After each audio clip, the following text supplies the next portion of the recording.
Hi, Fred. Hi, good morning. Sorry about that. I had opened up the, I got to get rid of it in Zoom, like I always check the link and what we send out to make sure it's the right one, but I still have the old one somehow in my Zoom listing. So I was waiting for everyone else in the wrong meeting. So anyway, here we are.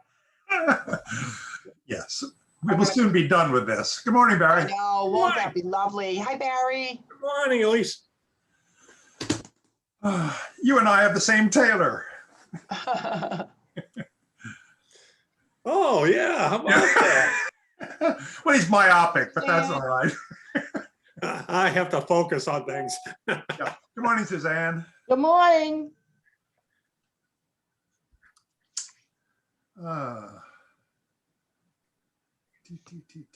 How's everyone? We are well. Hope you are. Oh, good. Very good, Suzanne. Good. Hot.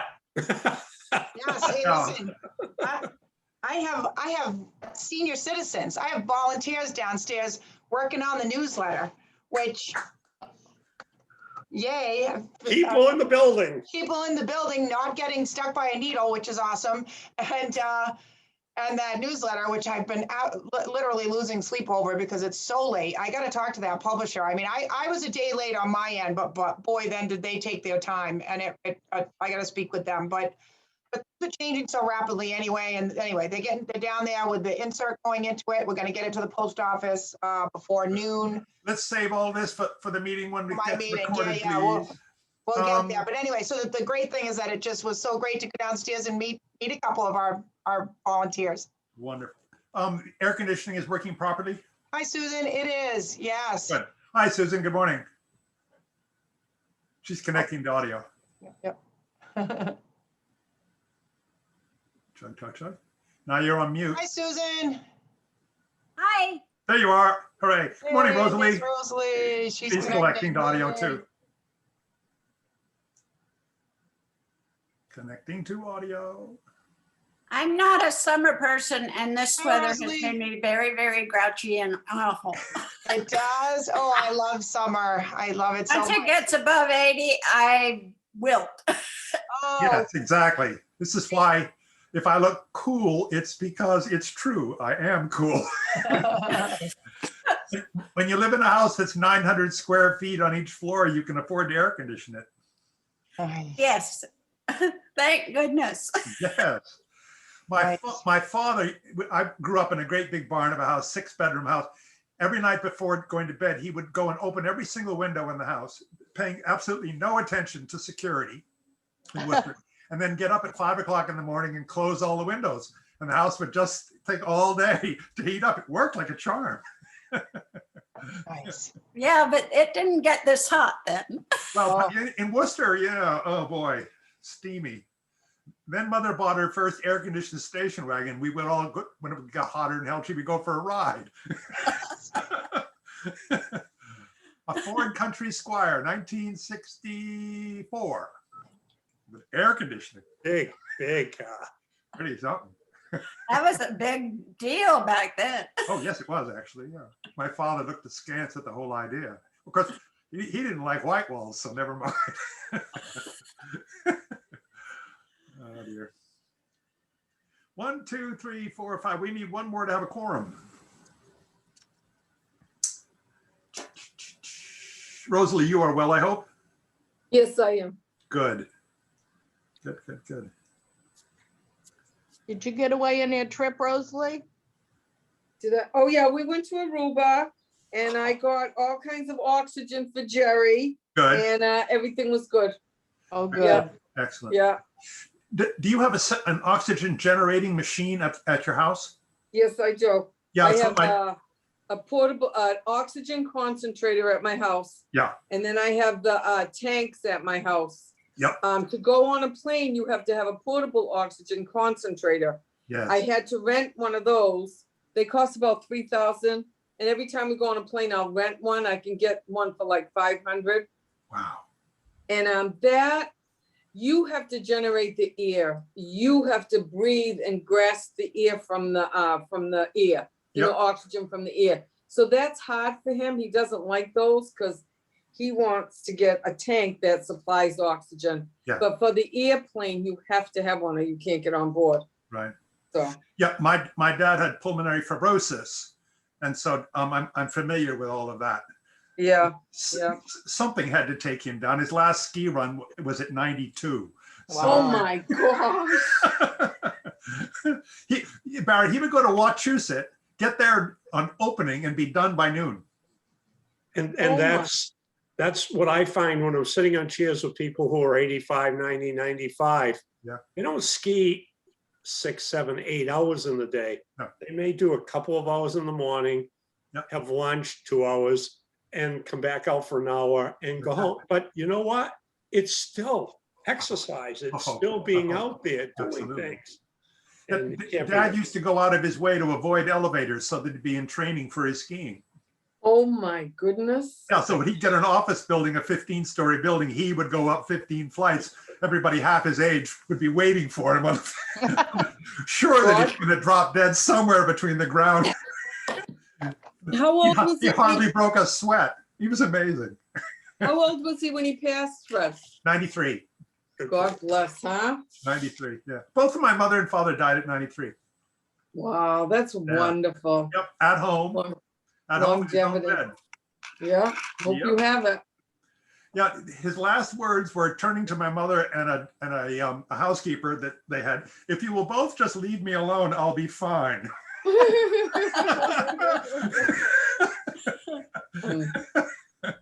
So Oh, sweet. He was wonderful. He was wonderful. I miss him. I miss him. Yeah. 1, 2, 3, 4.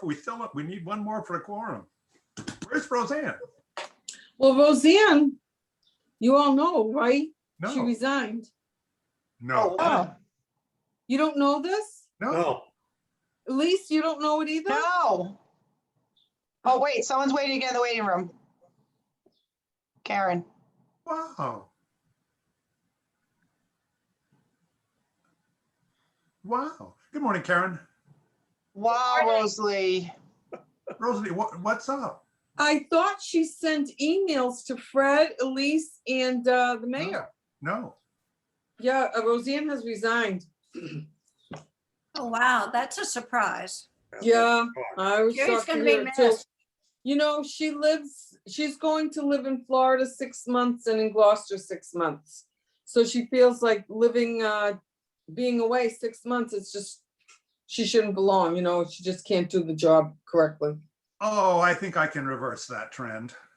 Will you call her? I certainly will. Yeah, I hope she doesn't she's, think, and I hope she doesn't think the silence on our end is because we're ambivalent about that. no. Yeah, well, No. please reassure her that this is the first, well, it's been recorded. We did not know this. She's a valuable member. Oh, she is. She's a hardworking girl. And thousands of miles away, it's made no difference this last year. Right. Yeah. and it shouldn't going forward either. If we need to accommodate a Oh, yeah. laptop computer with a Zoom meeting, she Absolutely, zooms in, she's on the table with us, she's there. absolutely. Yeah. Yeah. Oh, yeah. So Fred, you reach out to her, see if you can change her mind. Oh, yeah, I will. Yeah. Yes, I'm good at that. Karen, it looks like you're gonna feed a baby. You got a boo-boo? I wish I had a little baby. It's a hot pack for Oh, my you- sore shoulder. Oh, yes. Yeah, the work you had done. It's giving me, yeah, it's very achy. So a Oh. lot of the time. Yeah. See, if you Anyway. lived with a doctor, we would cure that with something out of a bottle. Yes, well, right. But it's only 11 o'clock, Fred. So I don't care. In Australia, it's bedtime. so in Australia, they have no problem drinking at noontime. Exactly. None at all. Let's all go to Australia. Oh, they even marinate their olives. Yep. If many spiders. You've done really well though, Karen. What's Yeah. You've done really well healing from that surgery. Yeah, no, it's coming well. But it's the more I'm using it, and I did a lot of gardening this weekend and Pulling a weed can undo a shoulder. Yeah. a hose. I think I Yes, I tell that when I hire a kid to pull weeds. Come on, we need one more member for a quorum. Because Oh, Karen, wow. Karen, you're ex officio, right? yeah, I don't Yeah. count. Sorry. Does Val count if Val shows Val up? doesn't Right? count either. No. No. So who she's do we ex have? officio. Well, we could have Jay, we could have, Alicia? Felicia Oh, cannot be Felicia. here today. Felicia has But a if 10:30 she was, She meeting. could count. We have a lot to do. We're Yeah. missing Bob Quinn, Quinn, and Anthony has resigned, Selma. and Selma hasn't been able to work the computers and things.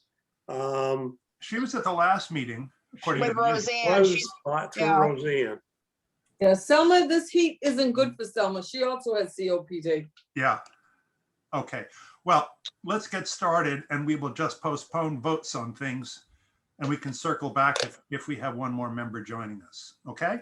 We all right by that? yes. Fine. Yeah. But, All right. Go just in ahead, case, Fred, just Yeah. in case Roseanne does not come back, we Yeah, need to find someone to join us, right? we sure do. Yes.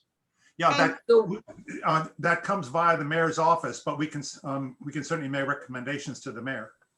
Yeah, And Fred, I had taken come across the bylaws and took a quick look at them, even though I was in the middle of like other things. So it was that kind of quick scan and can we hold yeah. this until I open the meeting so it becomes part of the minutes? Yes. All right, right.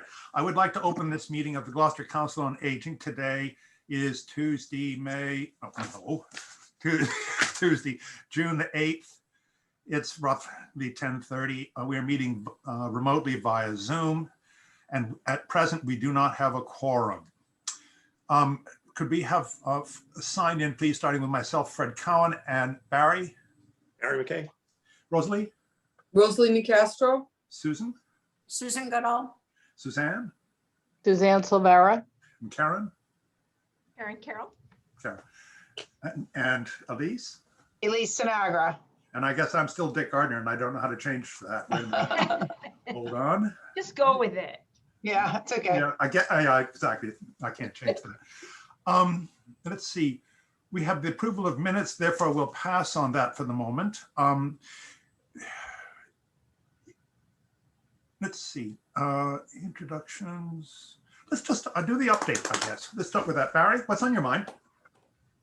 I was thrilled to see the breaking news sheet come out and totally caught me off guard when I saw it last week. For Elise, you're going to be doing meet and greets for the next 2 months. Your hand's going to be worn out by the time you get done, but that's great. And I'm glad to get people in the building today. I talked to Elise earlier. One thing is if the center is going to be occupied, I'm going to be working on getting the vending machine dusted off and filled with stuff so that the munchy crowds that come through, especially the bingo players, when they get in the building, they'll have something instead of complaining to Elise about not having it filled. So that's all that I'm working on right this minute. Suzanne, what's on your mind? I've started to draft a story for a newsletter. It doesn't have to be the next one. Great. About the Gloucester 400 project on stories. We're doing a story project. If you can go to the 400th website, you'll see it. A number of stories already up, but I think it would be nice to ask our seniors to write stories or get in contact with our executive director.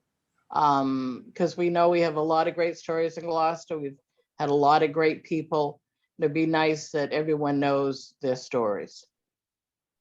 There is a collection of recorded stories at the library done Yeah. a long time ago, maybe 20 years ago. I'm trying to think. Linda Brayton, I think. Yep. Is that right? Yeah. Suzanne, so you know of that collection? Yeah, we do. There's a number of collections, a number of people have stories. So we're trying to gather them all together so we can put them on the website, and that it'll be something that will be saved for the future generations. Yeah. You know, it's not going to go away once the 400th is done. So anyway, I'll be working with the executive director of the 400th, and we'll get a lease, a draft or something that can be put in a future newsletter. Thank you. Nice. Susan. Nothing except congratulations on getting the center open again. It's going to be a great thing for everyone. Yeah, you hear that cannon in the distance? That's, Yeah. that's Rosalie, what's on your mind?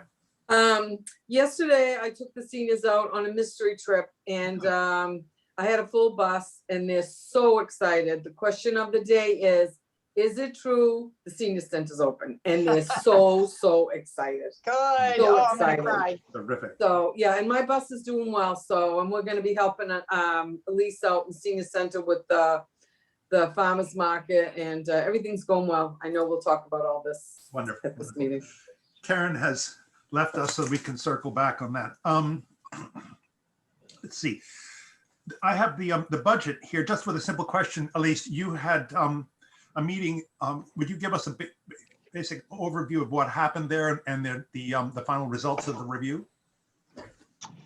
The budget review, oh, I thought we handled that last month, Fred, but I'd be glad to. We did, but I'm curious as to Right. whether there's a revisit or not. There isn't. There was no revisits. And in the managers meeting this morning, the managers meeting call meeting that I was on, yeah, I looked to see what was on the city council agenda for tomorrow, and it does say budget and finance, but it's only revisits. So I perceive that means I don't need to be there for that one. So yeah, no, there were no revisits at all. Good, that's what I wanted to cover. All Yeah. right, COVID-19 update. Again, Karen is not at her desk yet, but at least give us again a recap of the reopening of the building. Reopening of the building is going to be at 9 o'clock tomorrow morning. We're going to unlock the doors. Yeah, so is that the next agenda item, Yes. Fred? Are we on that Yes, agenda item? Okay, so, I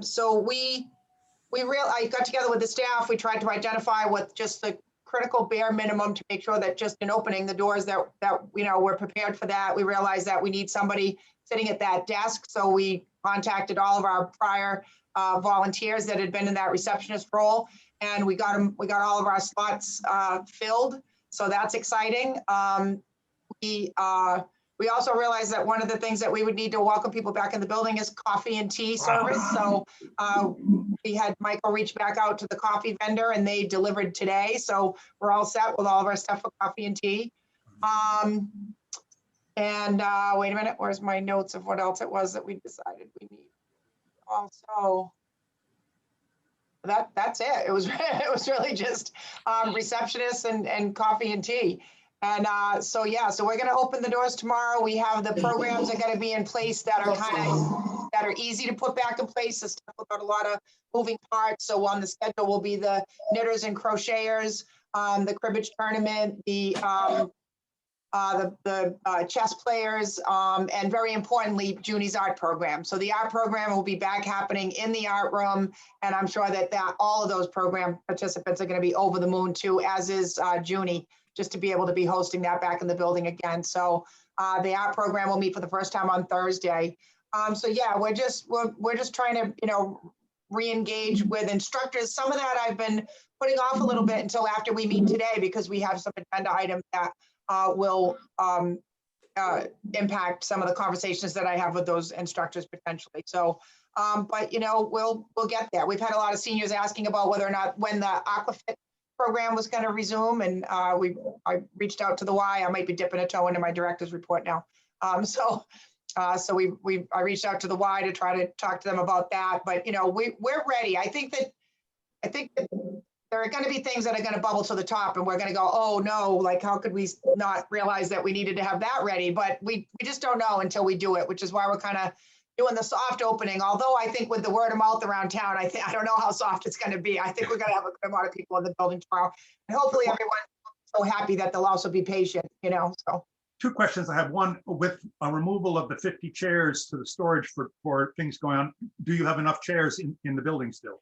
We do. Yep. The chairs that are the chairs that kind of live in the dining room and are not mobile are a whole different set of chairs. So Right. the room, once again, doesn't look like even just that makes me just kind of tear up a little bit. Seeing the room not look like a vaccination clinic anymore. Like it looks like the senior center again. You know what I mean?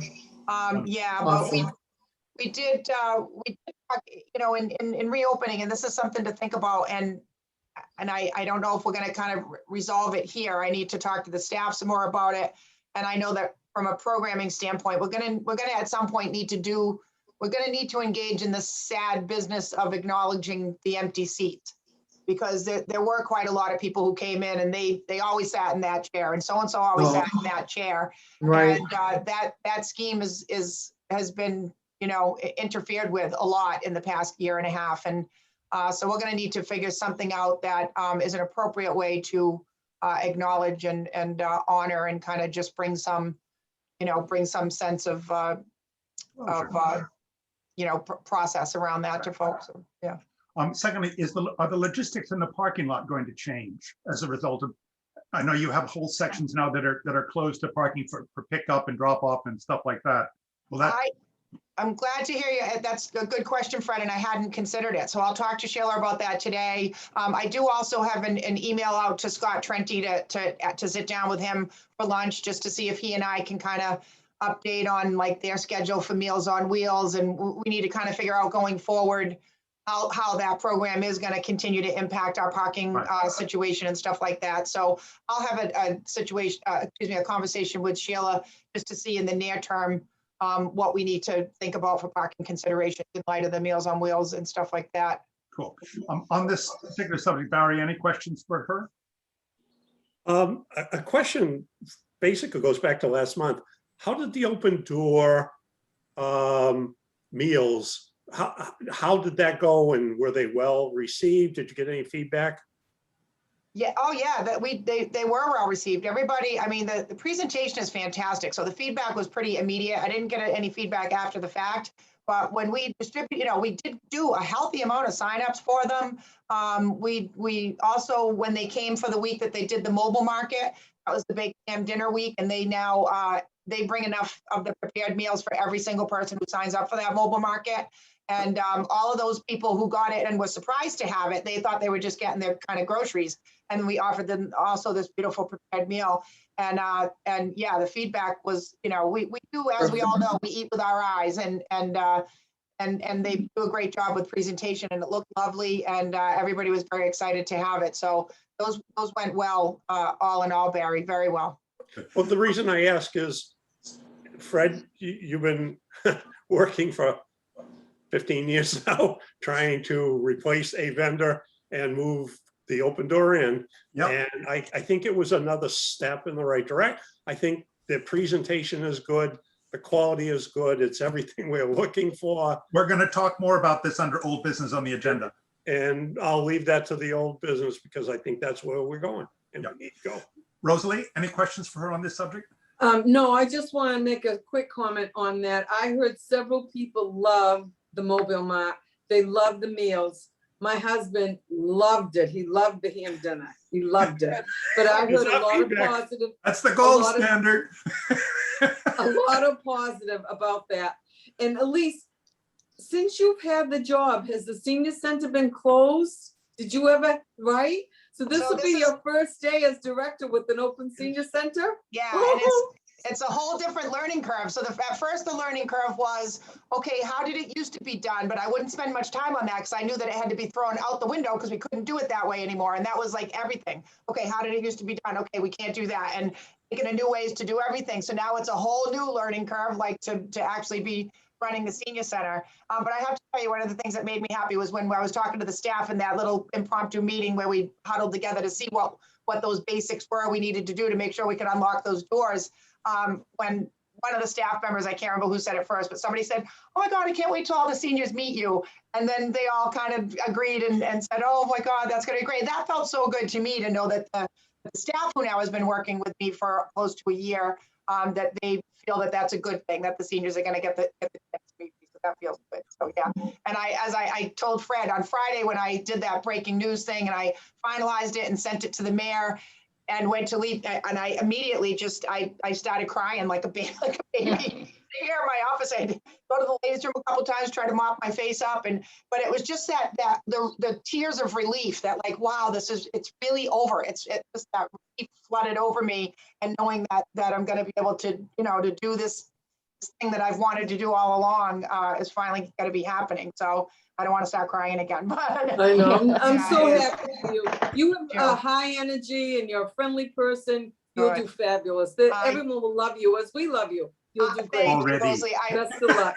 I think the names are gonna be the biggest challenge. I wish I could get everybody to do name tags for a little while, but I don't think that's gonna fly. But, so I'm just gonna be like walking around, like repeating in my head, like everyone's names, like, don't forget, don't forget, don't forget. You'll So be fine. I'll do my best, yeah. Susan, any questions for her on All this? you subject? can do.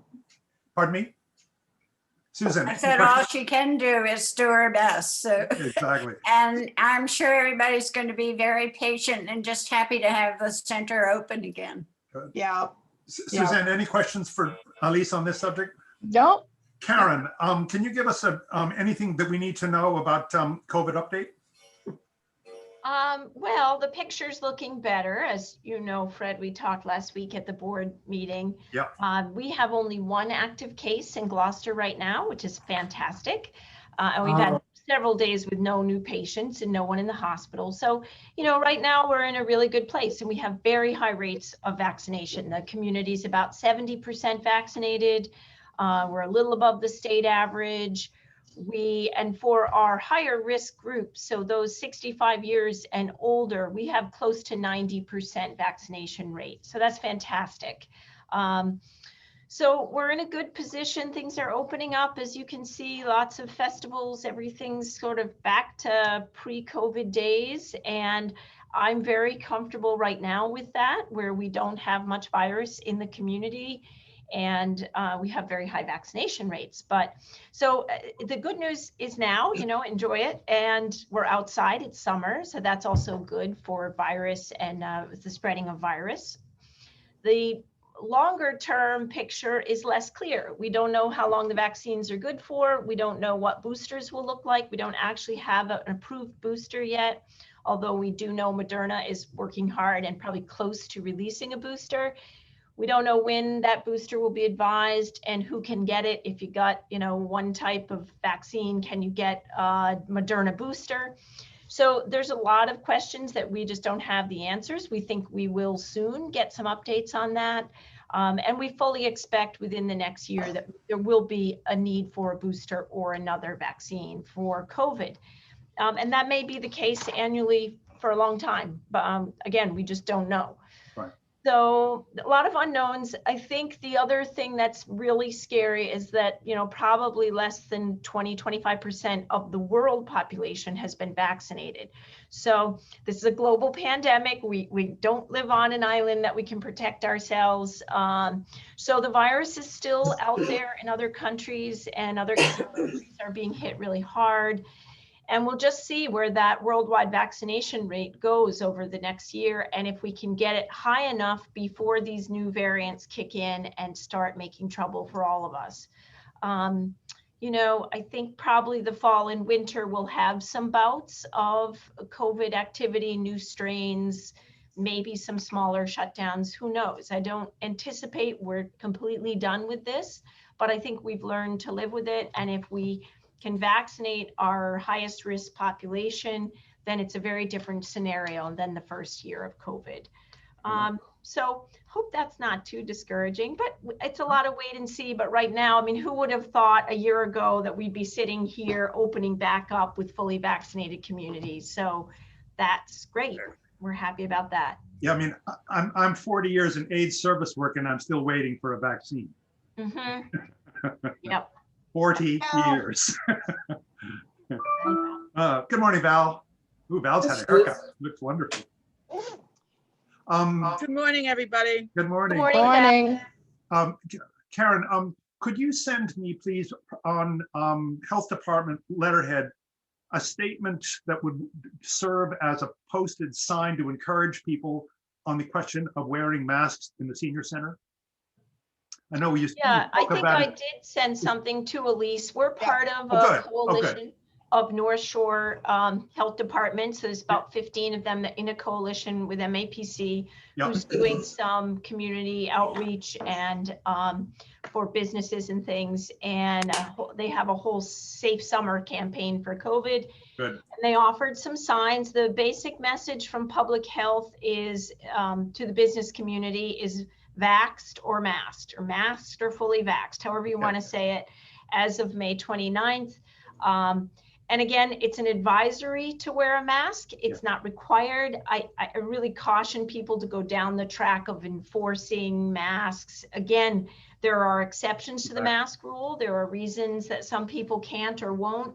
And you can get yourself in a lot of trouble trying to ask people. So I think it's really best to just continue with the positive messaging that if you're not fully vaccinated, for your own safety, wear a mask.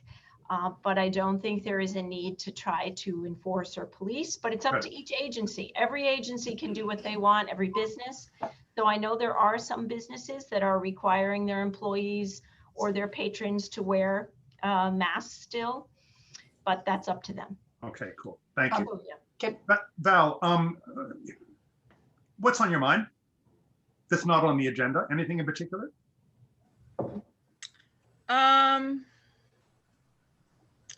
No, I think that last question's a good one about the masks. Yeah. Because I sense it was even kind of weird when I went to church on Sunday, and I always ask what people are comfortable with, and I always bring one with me just in case I feel someone has the masks on that's near me. Sometimes I'll just put it on. So I think that that's a big part of respect.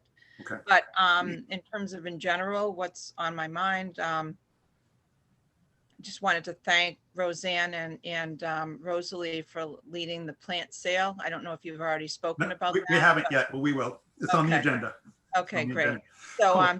I'm just got a lot going on right now in the city. The budget meetings tonight and the Yeah. big special council permit for the new school on Height. So anyway, ma'am. glad to be able to catch part of the meeting. Thank you. Good. I'm glad you're here. Thank you.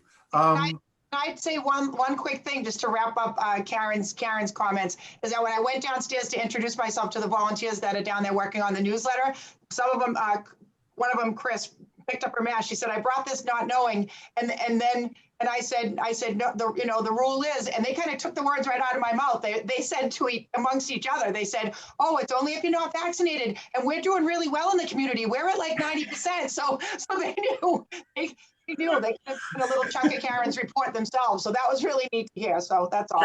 Karen is lots of things, but she is not shy. Yep. She's done yeoman's work. She has. Can you hear me, Karen? I did. Well, it's true. It's true. Had to sign something. Thank you. Yes, Thank you. Definitely true. Try. You want to talk about hybrid activities, Elise? Hybrid activities, like things, hybrid activities, I think I'd be looking for some kind of input on you, because my thinking on that, like on everything, is evolving. We have the Zoom yoga crowd on Wednesdays. I have been told that they still enjoy that they'd like to keep doing that. That's being paid for by the Friends, and I don't know yet. I don't know like how the Friends are going to feel about continuing to pay that instructor. I mean, when we were all we can get to that money thing. That's on the agenda.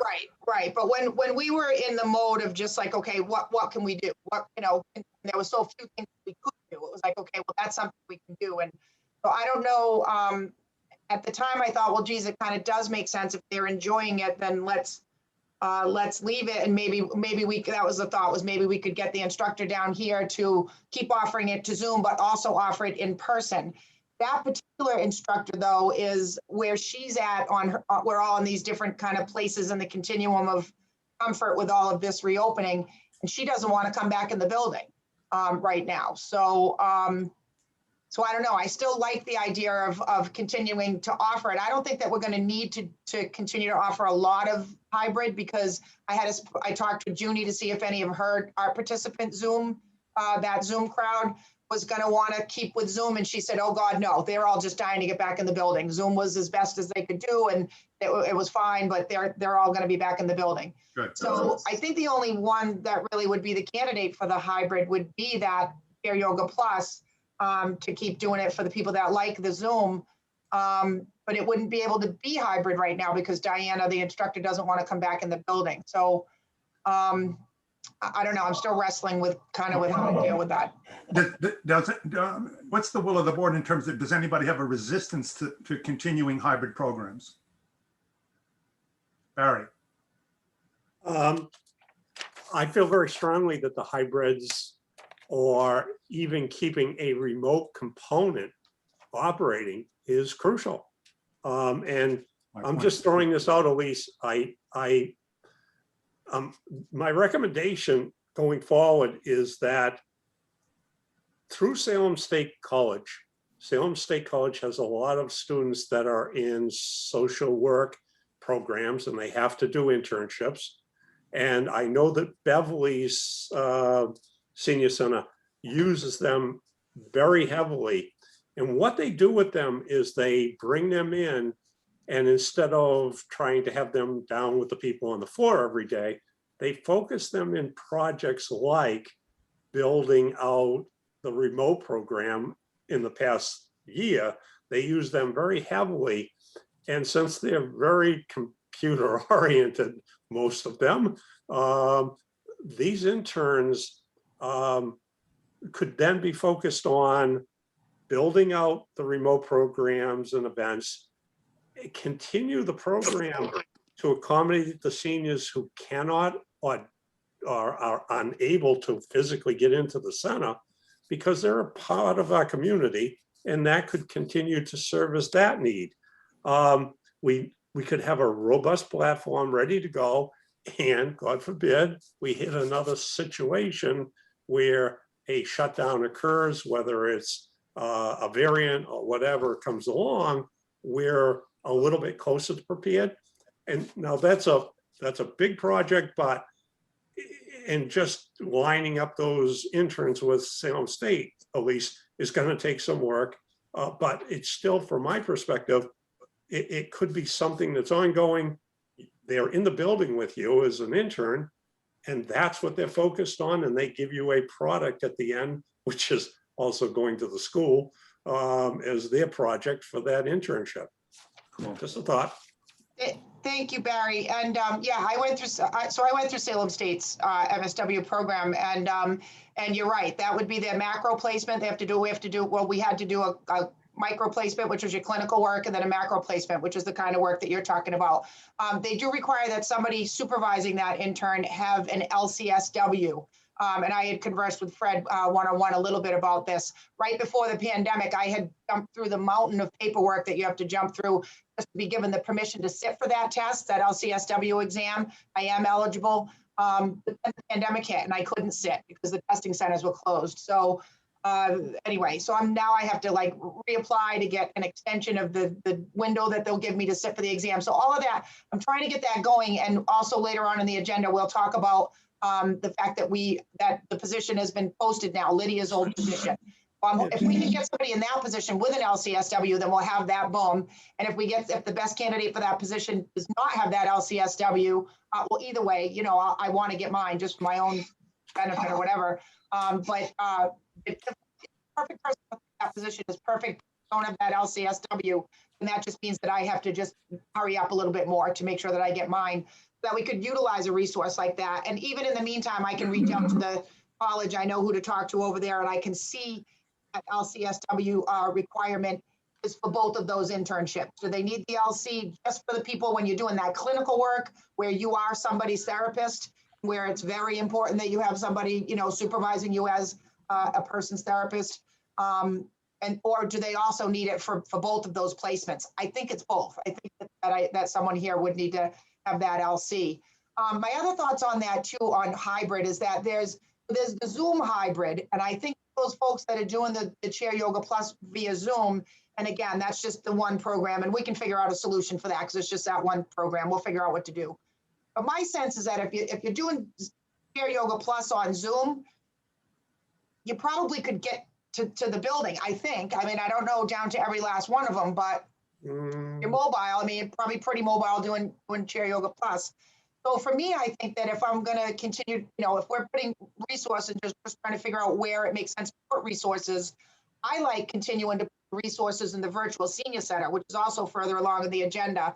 But because the virtual senior center stuff, to those folks that they're not gonna touch a computer, they're not gonna touch Zoom.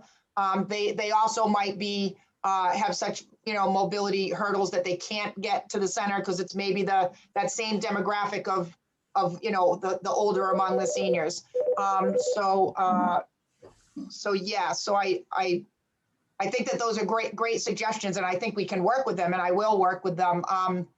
But I just kind of wonder about maybe trying to keep the focus more on making that virtual senior center more. Or another discussion. I can see a small subcommittee beginning to bubble up here. So Maybe, yeah, But we exactly. don't have a quorum for voting on things, so we have to keep moving. Okay. Okay, The one thing I would say is that I think hybrid activities will also perhaps reveal to us those elusive seniors who we don't know are out there. We only know them by numbers, but we don't know them by individuals. And a person who tunes in to a program sponsored or being run actually at the senior center might encourage more people to actually come to the building who have not been there before. I know certainly that the governor has recognized the enormous improvement in community involvement in local government as a result of Zoom meetings, and that a mom with young kids, in order to go to a school committee meeting to observe, it's impossible to forget childcare for a couple of hours in an evening. The participation has been terrific, and they count heads consistently, people who have taken a huge interest in their own governments, in their own communities. So I hope we can continue it for that reason alone. Okay, Lisa and I were talking about having some sort of a social function to, in a soft way, celebrate the reopening of the senior center. And an ice cream social has been used in the past as the catalyst to draw people in. I've never actually been to an ice cream social. Any of you? yeah. Karen has. She likes the idea. Oh, I wonder if we might combine that with, in an affectionate way, acknowledging people who are not there. That could be part of the program. Maybe. Rather than having something as downer as some sort of a memorial service, it might just be part of everybody being together, being fed something dreamy. I know about ice cream sundaes and having a great long bar with everything from cherries to toasted coconut to chocolate sauce to whatnot. Is that what goes on at an ice cream social? Yeah. Okay. Yeah. All right.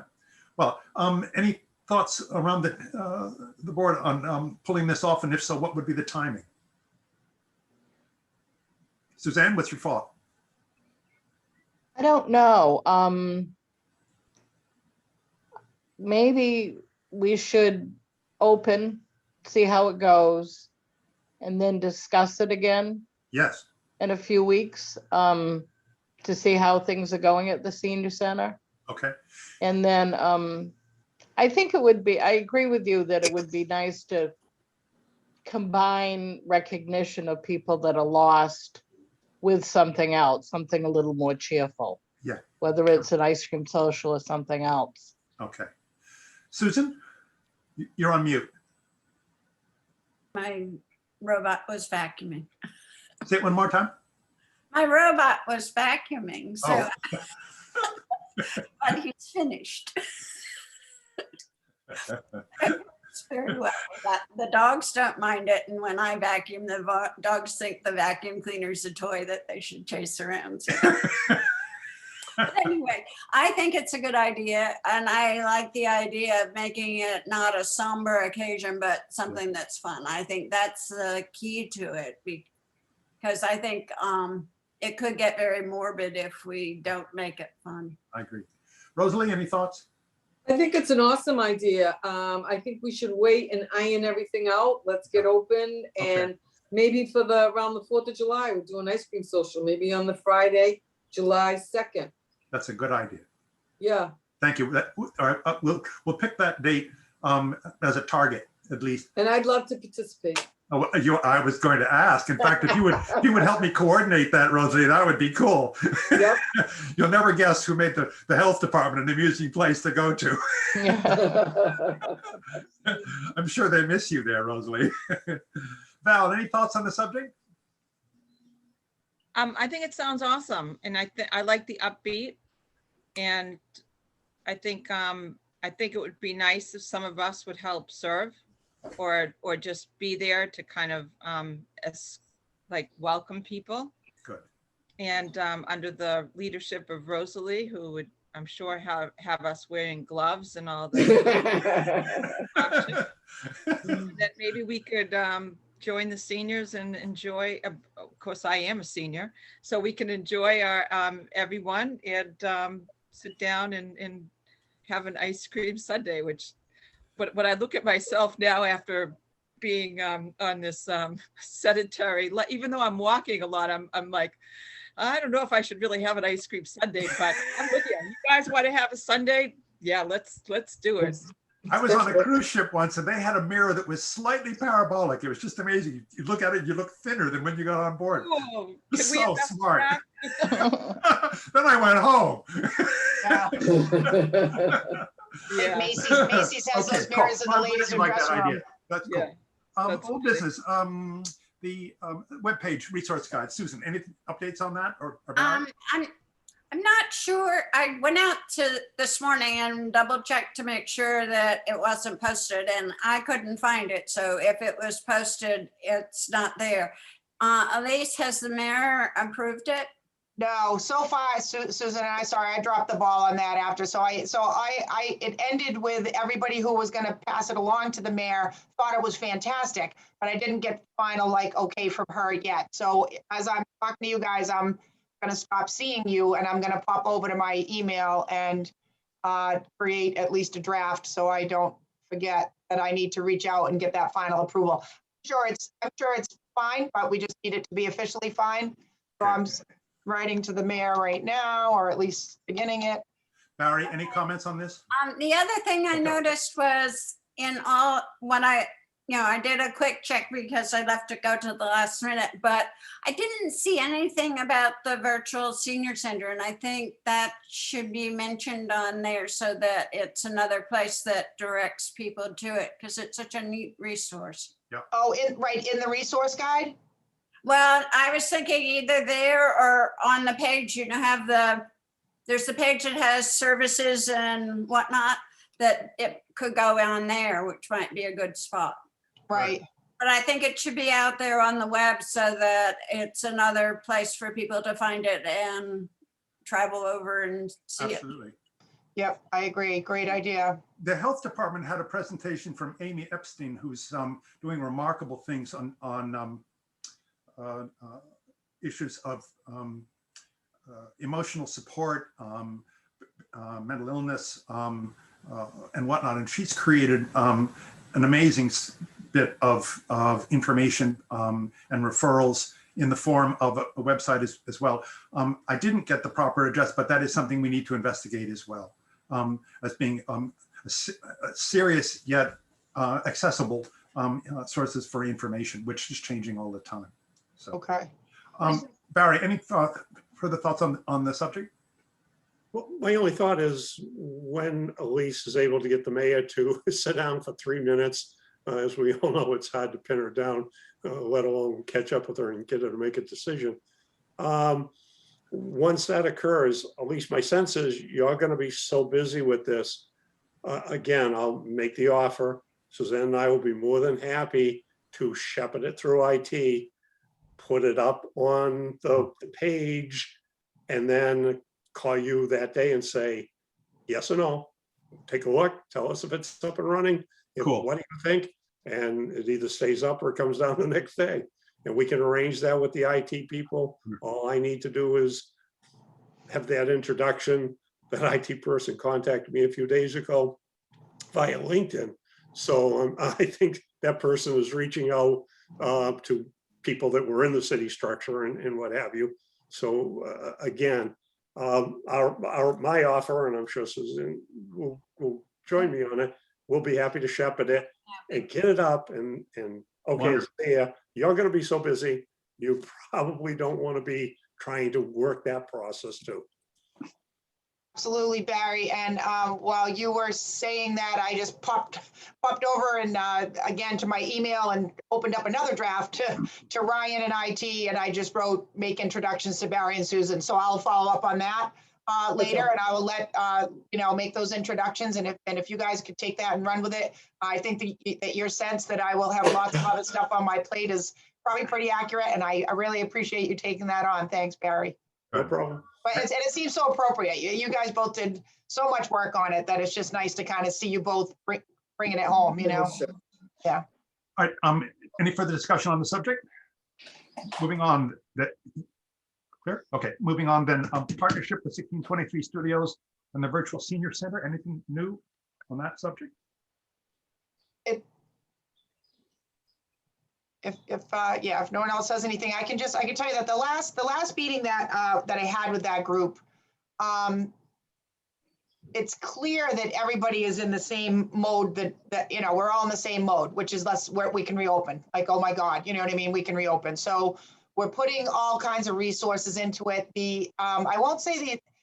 I don't think the enthusiasm has really flagged, waned. I think it's just kind of taken a little pause, you know what I mean? Because everyone's focused on getting open again, but we all were in agreement. Every time we've discussed whether or not the Virtual Senior Center was going to continue to get resources and continue to, we were going to continue to focus on it. Everyone agrees that it still is a great thing. So for right now, because everybody is so focused on resuming the things that we can now resume, we decided that for the next, a lot of the programming we did was we tried to pair like a meal that people could pick up with a program that kind of thematically went with it. Yeah. And right now we are still going to do that for June, but we went easy route and we didn't do any original program. We talked to 1623 and asked them if starting on the Thursday of what would have been Fiesta weekend, if we can have if they can run some old kind of Fiesta programming, which they're going to do, and we're going to pair that in our partnership with Senior Care. We're offering an Italian sandwich that the seniors can come, and that'll still be a grab and go. So there's going to be these few little grab and go kind of vestiges that I need to figure out logistically, whether that will be grab and go in the parking lot or is it more like stop in and say hi and then take your sandwich and go now. So I'll work out all those details. But I do know that we'll have some Italian sandwiches that if folks want that they can get from us and bring home, and the special programming on the Cape Ann Virtual Senior Center that day will be some stuff from 2 years ago, the Heather and Corey show that they do on 1623, the Now We're Here, and they're going to be talking to a bunch of, one of the Fiesta, legends and stuff like that about the event. So hopefully that'll be good, and then we'll continue to, once we kind of all the COA directors involved, once we do what we need to do and get back in a better position with being open and kind of resuming everything that needs to be resumed, we can hopefully give some attention to getting some more original programming up there for July. And we tossed around some ideas for what some of that programming can be. We might do a hip hop dance exercise class, which is for seniors, hip hop for seniors. So that could be kind of cool for some folks that are at home. We played around with a bunch of ideas, but I do got to tell you, it was one of the shorter meetings because I think everybody in that meeting, the last time the Virtual Senior Center group met, it was kind of like, yeah, okay, let's check in really quick, and then we got to go because we were all focused on trying to get our doors open again. So. Yes. Okay. Anything further on the subject going around? Okay. Reopening of Rosie's Cafe. I had a really healthy conversation with Julie LaFontaine at the Open Door. It's very interesting, and there's not many things that are a benefit to the city by having to postpone everything for a year, but one of them is that their fundraising has been just extraordinarily effective, such that the Open Door is, for the foreseeable future, a construction zone, because they are building a very serious commercial kitchen with the intention of creating top flight meals in large numbers. So Julie says that the one thing they do not need and don't want to be involved in that is manning and staffing and providing for a fully functioning commercial kitchen in the senior center. So that the facility that we have, which Rosalie has attested to saying that it's certainly functional and legal and passes code and whatnot. That is more than sufficient to any operation that they would be providing at the senior center, and that they are perfectly prepared to be delivering meals in what form is to be determined, but up to 100 meals a day that they can do and guarantee that they will be providing that for as many days as we wish to be serving congregate meals. So that's $100,000 that the city had earlier pledged, if not budgeted, for the rehabilitation of the senior center's kitchen. We could withdraw that request because there's now no need. So there's 100 grand that is off the table. 45 of that, therefore, I'd like to apply towards a generator, but that's another subject.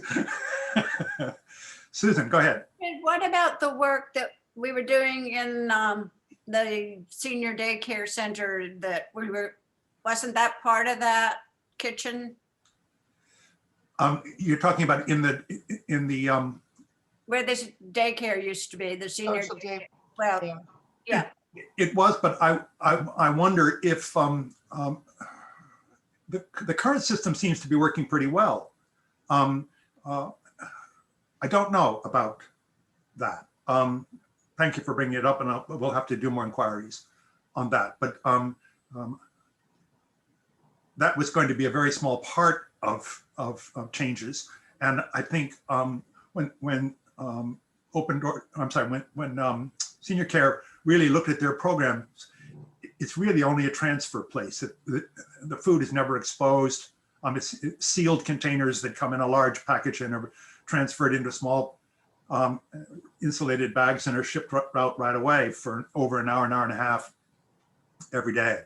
And that the need to have them out of the kitchen was as much that Open Door would be running a full commercial kitchen under tight cleanliness standards and stuff like that, and couldn't abide having a team of people come in late morning when somebody would be making lunch. But apparently that's not going to be the case now. So we have the commitment from Open Door to basically cover all things food for the senior center. Now, I went, Julie did express some reservations about somehow being in conflict with a contract that we might have with Senior Care.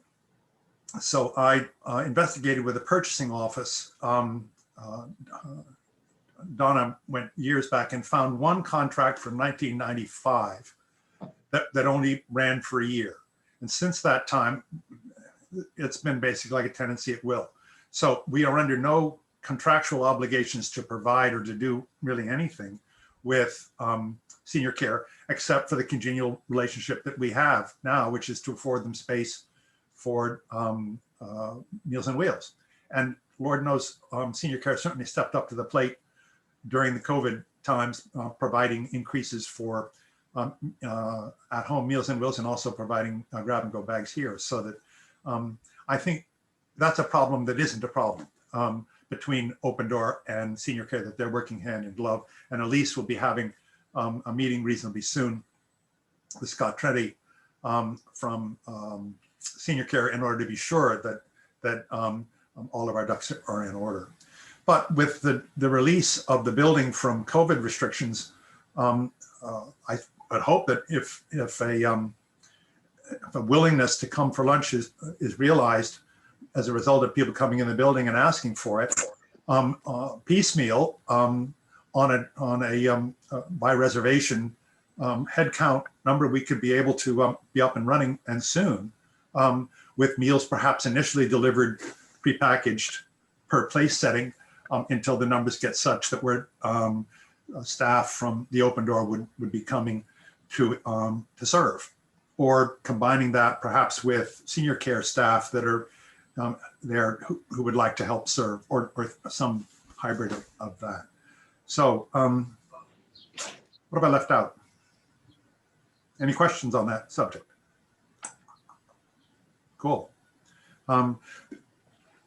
Again, 15 minutes away, basically is what they are from the senior center. So that if a bus load of people show up, and they're cranking thousands of meals out a day, we give them a call and another 20 meals are delivered. Bingo.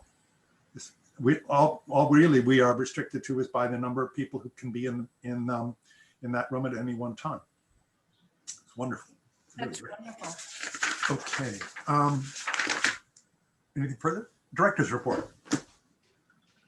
Hey, the director's report, a lot of the stuff is in other places on the agenda, but I do want to let everybody know just a couple little things that, as Rosalie kind of had briefly mentioned, that plans are progressing for the distribution of the very popular coupons for the farmers market, and very happy to see that the farmers market has returned to Harbor Loop. That's a much better place for our seniors.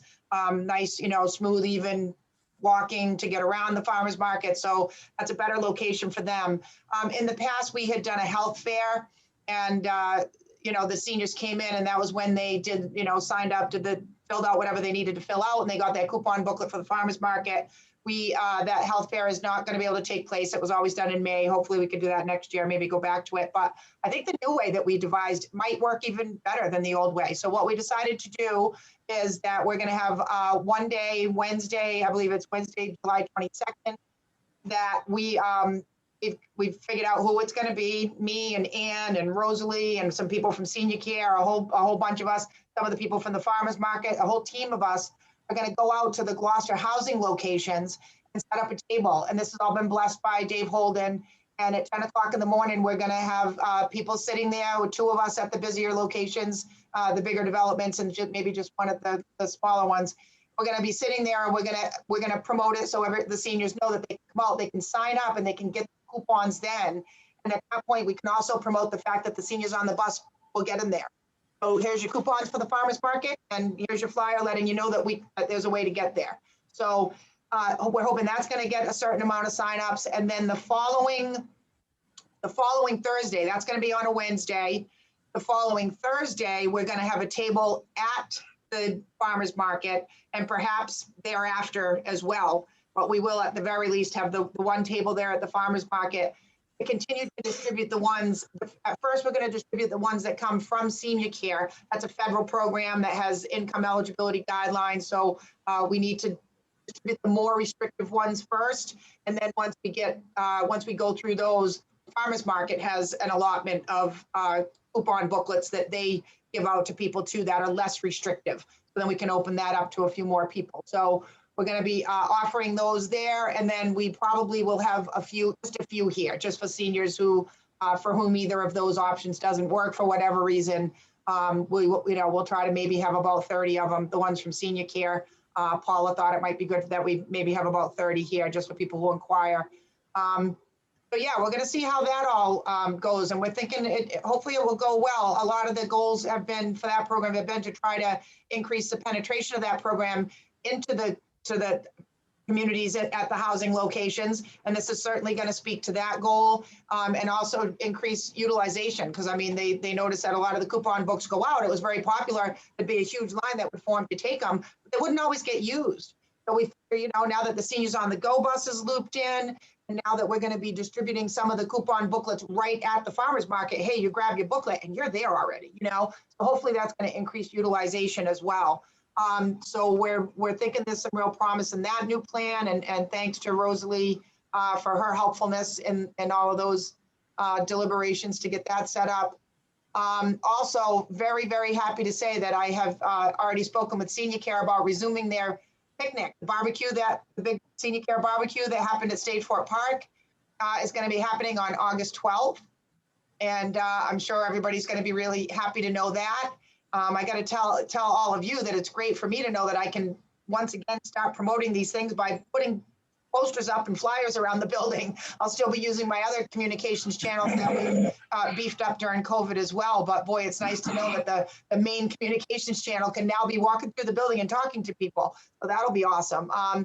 So we're going to have the barbecue, and right now I'm having discussions with a lot of people who have reached out who have cultural council grants that are already paid for. We don't have to pay anything. We don't have to do any paperwork. There are people that just want to come here and offer us presentations. So I'm planning for a Beatles show, and it's a multimedia show with a gentleman who sings and plays some Beatles songs, and also has intersperses in amongst the songs some video about the cultural impact the Beatles had, and shows a little bit of stuff, and then he'll sing, and then he'll show a little bit more and about historical and cultural context. And we're putting that together for here at the Senior Center on August 10th. It's going to displace the cribbage tournament folks for that day, but I've been told that if we give them a long enough advance notice that they won't be too upset about it. So, so that's kind of exciting. We also, let's see, Senior Camp Barbecue, Beatles show, and just, I think we've kind of talked about some of the other stuff. Just to quickly let you know, again, to revisit the fact that the volunteers, amongst the volunteers downstairs working on the newsletter, is Leanne Kennedy. So Leanne, I don't know, you all, I'm betting some of you at least know Leanne, and she had suggested that we go over and just, someday she go over and start the bus and come over and maybe pick me up, just to go for a little joyride and do an assessment of what kind of shape the bus is in and what kind of resource that might be, and try to see what kind of cool and fun things that we can cook up to make use of that bus that's just been sitting over there. So so that I think is a good idea. And yes, let's see, I think that's about it. We're hoping that the mayor's going to stop by on Thursday or Friday after we open the doors tomorrow. And I think that, yeah, unless anybody has any questions. Val. Yeah. Thank you. What a great director's report. Thank you. So I just have a suggestion. Krista Carranza, who is the mayor's assistant CAO, is really good with social media and Facebook posts.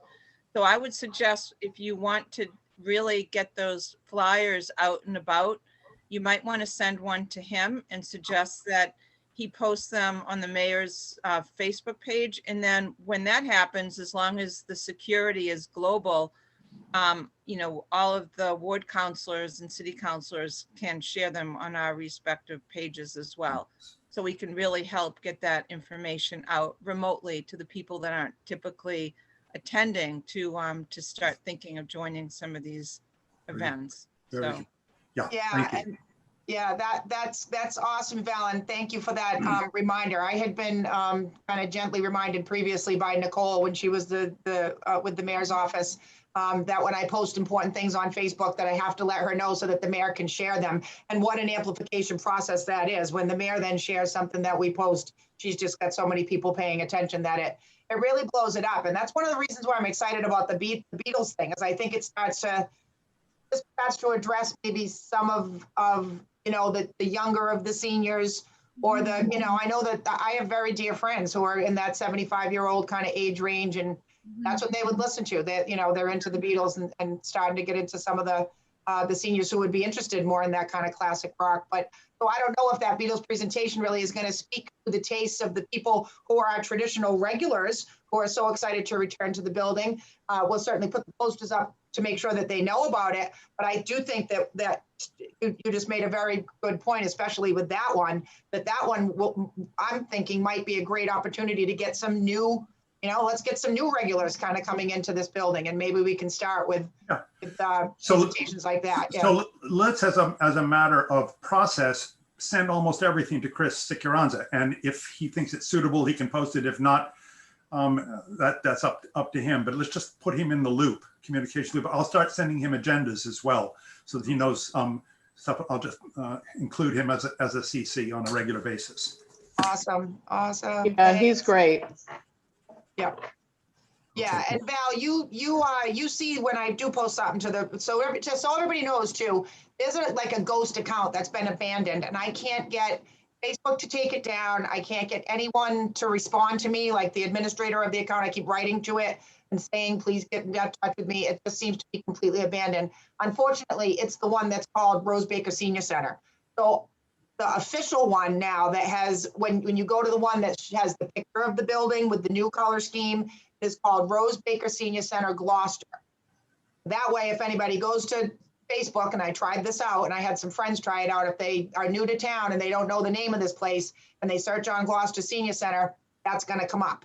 You know what I mean? And that way people who do know this place see the new color scheme of the building on the photograph and go, oh, okay. And they see that there's recent activity on that one. So that's the official one, is Rose Baker Senior Center Gloucester.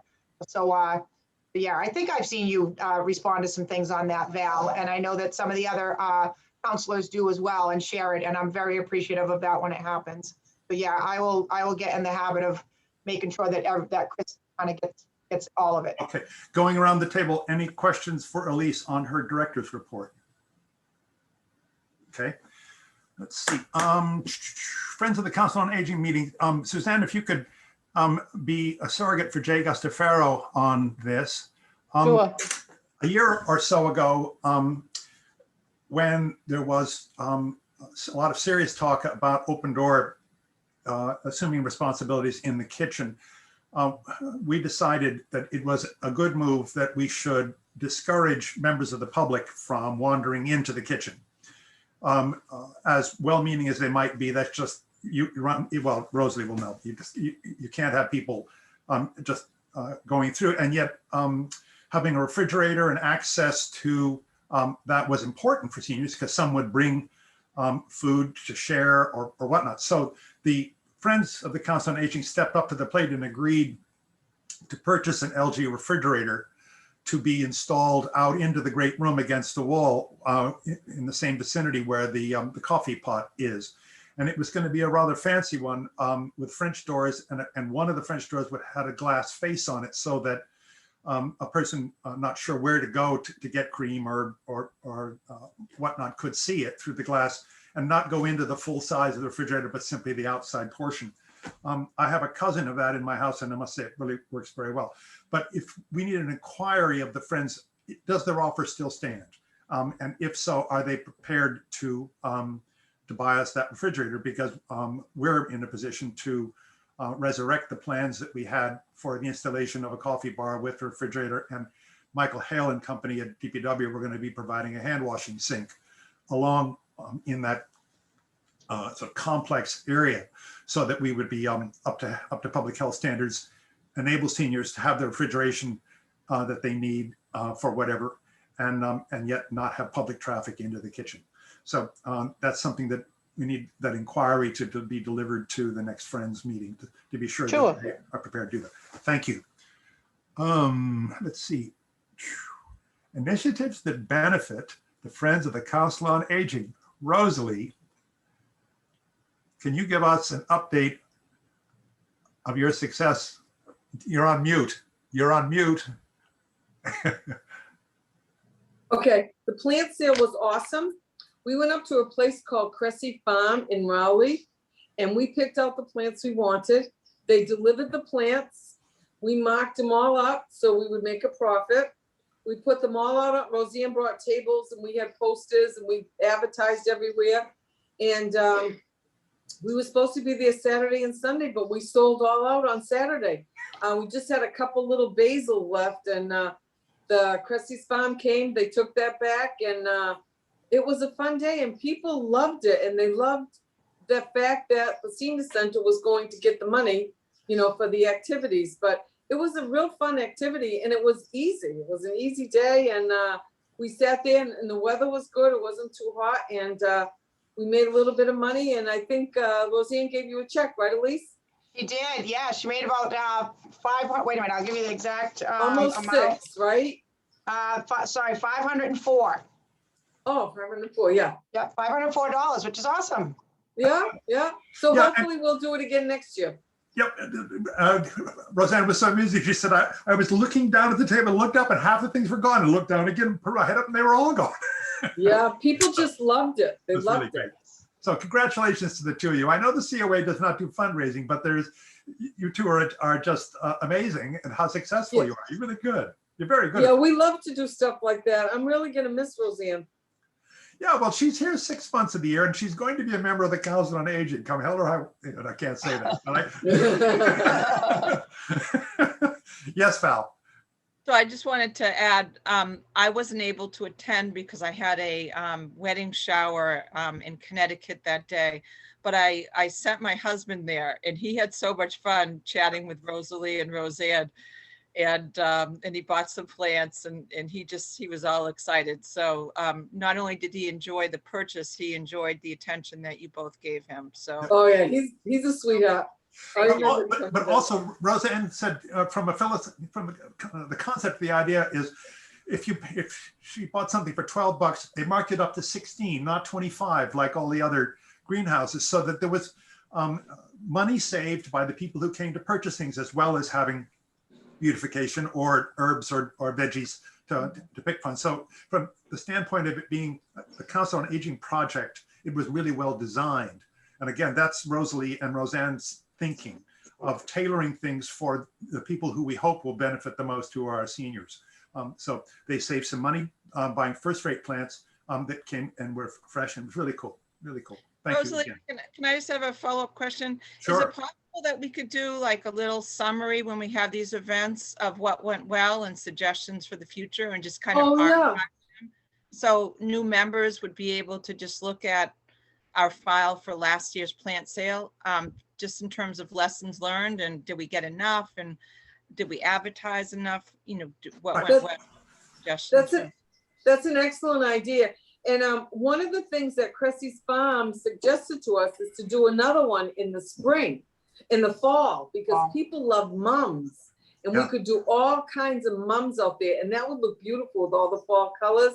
Yes. So that's what we have in the back of our mind, but I'll write something up, Val. Thank you. Great. That's a good thing. Good Yeah, and suggestion. that can go as an attachment also on the minutes as well, because one of the reasons our minutes are really good. So new members can be introduced to the energy that we have simply by reading our minutes. It's hard to escape that. Between the minutes and the agenda, it's a diary of what it is that we do. And we try and document as much as we can. And our recording secretary is terrific doing that. So let's see, anything further on the subject, in which case moving on. The proposal to, I wish we had the opportunity to take a vote today, but we don't. So we can have a discussion, and then we'll follow up next month, I hope, when we have enough people for a quorum. And this is a discussion that Lisa and I have had of how complicated it is to handle money at the senior center, particularly by the Council on Aging, which doesn't do fundraising, doesn't have a bank account. You know, we don't have any money. So what do we do with receipts that come for the myriad of ways that seniors often will contribute or partake in a service or whatnot? Everything down from the money in the basket for coffee to receipts from trash bag sales or functions that we are running, exercise programs or whatnot, where there's a fee to be paid and all of that. And what I would like to propose for us to do is to eliminate all money in our building, that the Friends of the Council on Aging would be the organization that would negotiate and, if necessary, pay for a person who would be providing a service in the senior center, but that person would not be billing the participants. It's a lot like the $2 donation for the meals program. For some people who need very much to take advantage of an exercise program or a nutrition lecture or whatever, that a $2 contribution is a deal breaker for them, or at least it gives them pause before they can willfully agree to come in and partake. So I'd like us all to be thinking about this, and we can discuss it further and perhaps have a vote on it. But to have all bill paying, all record keeping, all money, anything to do with money is outside of the building. And that if a person wishes to provide a service but cannot provide the service for free, they would negotiate with the Friends who would use their fundraising capabilities in order to provide these services for the senior center. But no service provided would have a fee attached to it for the attendees. Any comments to start with on that concept? Rosalie, you're on How mute. about the bags? How about the bags? People still go there and buy bags. Yes, and I mentioned the bags, but and I probably shouldn't have, because I think that's the one thing where people do have to pay on site in order to provide. So removing trash bags, which is a huge gift for them because they do save a lot of money. A lot. Yeah, but again, that's a Friends program, is it not? The money comes and goes from a Friends account. Yeah. Yeah. But I mean, it's it's not, I don't think it's, I think it's a break even. It's just that's the more convenient account for the money to come and go from, because the Right. city's mechanism, is definitely more cumbersome, So yes, we would have to continue to collect money on the premises for the bag sale, but the money would go to the Friends and be handled by them, and funds to buy more bags are drawn out of a Friends account, because they were stunned to see how much work Lucy used to do looking after Friends accounts in order to pay bills and to keep balls in the air. And I'd like us to get away from that, particularly so because I know the difference when we started to cover the $2 meals program, the numbers quadrupled in a heartbeat. It just proved to us that any kind of a fee for a person who's living on a very limited income gives them pause. And I don't want to do that if we can possibly do. Barry, any thoughts on this? Yeah, so it directly impacts the vending machine because the system is set up. Remember that, and for those that don't know, the vending machine came into the senior center through the Council on Aging because there was a vendor that was providing a machine, but providing no money to the senior center. There was no benefit to the senior center other than servicing people who would like to buy something out of the vending machine. Right. We brought it in through the Friends on the Council on Aging, and the way it was worked out was the Friends fronted the $3,800, and the guarantee was all revenues received would go back to the Friends. Good. Through the Friends, and to the Friends until it was paid off. Then it was in effect the senior center's machine. But the way it has worked out is that because it is so hard, and I will attest to that. I had a petty cash at the fire department. I spent more time at least working petty cash to get a $10 reimbursement to somebody, and it just was not worth it. Don't go there. Listen to me. It was not worth it. But the system that's in place of what I do with the reimbursement requests, I will probably buy in the next day $250 worth of stuff to go into that vending machine. I don't mind fronting the money for a month. Doesn't bother me in the least. I'm going to get it back at some point.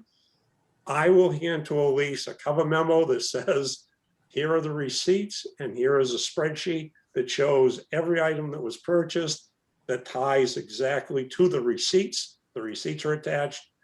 I never knew how it was handled by the former director, but I would get a check in the mail 2 weeks later, 3 weeks later, and it didn't bother me. It was from the Friends, and that's all I cared about. It worked. I'll be happy to help work it out because at some point I'll want to get reimbursed. But again, if we want to work it through that to see how it works, at least, I'll be happy to work with you to see how easy it is for you to pass that to the Friends. I think that's what you're saying, Fred. It is. You would rather, instead of Elise having to handle it, which if this was all being handled by the former director, Right. No wonder she was never out from under the Yeah. paperwork. Yeah. So at least if I can help you so that it can be directed to them, they authorize it. Yeah. Check comes out. Exactly. I like it. What I suspect is the Friends will be hiring on an as-needed basis a bookkeeper in order to keep their records straight and to cut checks in a timely fashion and whatnot. Oh, Fred's not going to do it. Not you, Fred. Not you. I'm not Fred. Oh, Howard. Howard. Thank you. Yeah. Howard's not going to do it. No. He may. Howard loves my spreadsheets, and I've worked with spreadsheets for years within the senior center. So when I hand it to you, Elise, and it goes to Howard, he's going to be really thrilled. So Yeah. working this out won't be that tough Right. because the documentation is there. Yeah. And that's all accounting is about. Yeah. Suzanne, does this sound like it makes sense? Yeah, it does. My question is, you know, you buy stuff and load the machine. And then And I who takes the handle, money out of the machine? I do, I handle the entire operation Right. from stocking it, accounting for it weekly. I'm in once a week. I refill it, count for every penny. I keep the money in the machine until I hand it in. That goes with the 3-page memo I was talking about. Oh, so that all happens together. It all goes, up until now, that money has gone to the director. Now, if we're gonna go to a different system, Right. I need to know who in the Friends I'm gonna hand it to. Yeah, Mm. but see, the director used to put on a Friends of the Council on Aging hat when she was working, doing that paperwork. And Mhm. that's the only part that's going to change. So Yeah. as far as your system, Barry, if it Mine ain't isn't broke, gonna change, but exactly, if it ain't broke, I wouldn't change it. It's just that the mechanics of gathering the paperwork, keeping records and cutting a check for you will become a Friends again, correctly focused, so that no city employee is working with Friends money is the real Fine. intent. Real intent. Susan, any comment on this? Yep, I think it sounds like it ought to work well. And Val, if- does this make sense to you? Sounds Yeah. good. Rosalie, you okay? Good. All right. Well, I'll carry this forward for the agenda for next month, and hopefully we'll have a quorum so that we can get a vote on this. Right, can Go I? ahead, Rosalie, you're on mute. What? Rosalie, you, Oh, no? Rosalie, Okay, can I just, sure. my thought too on a lot of like the money that was handled for exercise classes and stuff like that. I mean, that's a huge thing, is keeping our seniors moving. And I'm gonna hope, and I'm just saying this to kind of give you a heads up, Rosalie, is that, you know, my hope is that if I reach out to a lot of the organizations that I think are out there that are wanting to collaborate with us, that just haven't had that opportunity in the past. I know that when I was director of community integration, working for Leahy's senior serving facilities, you know, I had a budget, and I was dying to sponsor an exercise class down here that we could offer for free. And all I wanted was for the seniors to see the word Seacoast, you know what I mean? And come and exercise every week for free. So I'm hoping that between increasing kind of collaborations and partnerships, and Rosalie, I'm thinking maybe even I can reach out and see if Jennifer, if there's any Mass in Motion, maybe grant funding, you know, if there's part of that mission is to keep our seniors moving, if some of those things can be put in place to make sure that that none of this cashless transition, you know, equates to our seniors being offered any fewer opportunities I want to do things like stay fit. We want them to stay high quality, quantity, just to have them funded differently by sponsorships and Yeah. collaborations and grants, and, you know, and that's the thought process, is to get there that way. Cool. You know, can I just say one thing? Oh, sure. The Mass in Motion and Seniors on the Go, we're giving money to the farmers market to help them with coupons. Instead of doing that, maybe we should give the money to Senior Center to have an exercise class. I mean, that's what we're about also. That's something to at least explore. So I'll talk to Jennifer about that, Rosalie. Okay, so you'll talk to her, I'll mention it to her and I'll tell her you'll call her also. Right. Yep, Awesome. Rosalie, before I forget to ask you, slightly off the subject, on your bus, is there a supply of sunscreen? Well, yes, I have sunscreen because I gave the seniors sunscreen and hand sanitizer Yeah, in a gift bag. yeah. So I do have some of that on board. I'm just thinking of a senior who comes on the bus and then gets off at the farmer's market and is out for more than 15 minutes, could get burnt. Okay, I'll make sure I have just it want- and I'll make sure it's in, so they can see it and take it if they want. Good Yeah, great. idea. Good. Thank Thank you. you. Thank you. Okay, let's see. Outreach coordinator hiring committee. I sent round the job description for that. Elise, if you want to give an overview of where we stand on that, because we are going to need a hiring committee, yes? Yes. So it's been posted internally. So I can't even tell you how excited I am that this was Lydia's position, and I've done without a person in this position for the entire time that I've been here. And boy, it's important that I get somebody in there again. So it's been posted internally. That kind of from some of the city employees is leaked to some folks that aren't city employees. That I had one inquiry already, someone that just kind of called and had a couple questions. I'm going back and forth with Melissa in the personnel department about the additional places that she's gonna post it now. So that's it's internal, but now it's gonna go up on Indeed. Maybe Craigslist. I have some ideas too about, some places. I'll get it up on the Mass Council on Aging. They advertise openings, and I'm going to need some assistance because that seems to me to be a process that I definitely could use some help with. Just kind of all of it. The hiring committee, screening the resumes, who's going to be there for round one, who's going to be there for the second round of interviews. I still have to reach out to the mayor's office and see at what point the mayor's going to want to be involved, but I know that she will be. So. Rosalie? Well, this is right up Roseanne Cody's alley.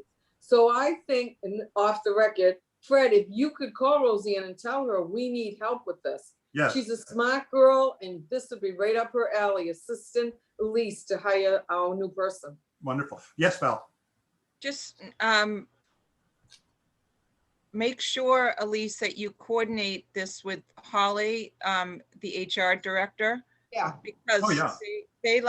they have a whole screening process with. Oh, yeah, forms. yeah, it started with Holly, Val, yeah. Okay, Oh, great. they're fantastic. If Great, everything great. in the world could give you the customer service that the city's personnel department gives, everything would be wonderful, because Okay. yeah, Holly's great, Val's great, so yeah, I started with her, I would say, and I think this is what I think I should do, I need a hiring committee, what do I Great. do? And yeah, it was Holly that said, the mayor's gonna want to be involved, because Yeah. we know how she feels about the senior center, so. Yeah. Yeah, so but then after we had that conversation, I said, okay, I'm gonna talk to my COA board about getting a committee together, and she said, go for it, so. Yeah. Great, excellent. Elise, Thank do you you. have a sense of timing of when you would need the group to be meeting?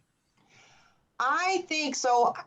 The postings outside of the city, maybe towards the end of June, I would think, to start reviewing resumes. The cutoff date, I could take a minute and scramble and find it, or I could just tell you, it's towards the end of June is the cutoff date that is being listed on all of the postings. And then we're gonna see what we have for resumes. Hopefully we'll have a robust selection, and we're gonna have to start screening. So that process would maybe start, late June, early July. Okay, and they would earlier, it would come to us in by email as PDFs initially, so that we could either all meet in person to go over them, or would each have a chance to read them before we then met in person. So Yeah, Holly actually did suggest that. She kind of suggested that be the one part of the process that maybe not really be done by committee too much. I mean, Yeah. I think I would like to kind of bounce some things off of the committee, but she did suggest that, that I really take the lead on that, on screening the resumes, but make sure that I have the committee in place to help with the hiring process, okay, with the interviews. The interviewing, yeah. are there any hands to be raised of people who'd like to be participating in this? I will, because personnel is more or less my background. Put your hand up. Nice, Suzanne. Susan, did you have your hand up? Yeah, but I think you and Rosalie and No, You can be an Yeah. alternate. You can be an alternate. yeah, but Suzanne, you're really computer savvy and you would know the right kind of questions to Yeah. ask to make sure the person is computer Cool. savvy. I think Suzanne Silvera, Suzanne, Fred, and Roseanne. That's my vote. Right, Got it. Suzanne, Susan, and Fred, right.